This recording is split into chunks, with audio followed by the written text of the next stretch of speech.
હું તો ગોહિલપુર મિલનભાઈ હું ધોરણ પહેલામાં અભ્યાસ કરું છું.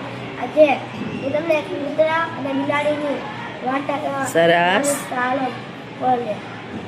એક કૂતરો હતો, એને બે બચ્ચા હતા.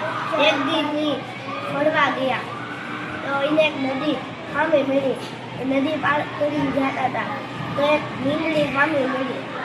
તો કૂતરો ગુસ્સો થયો અને એની આગળ ભાગ્યો. એના બચ્ચા એ બિલાડીની પાછળ વહી ગયા હતા.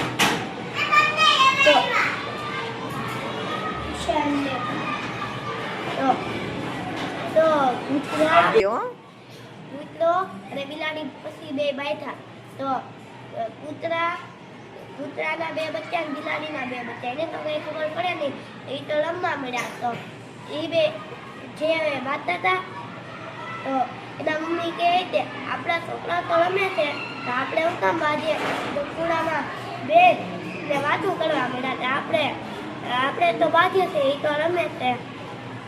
સરસ.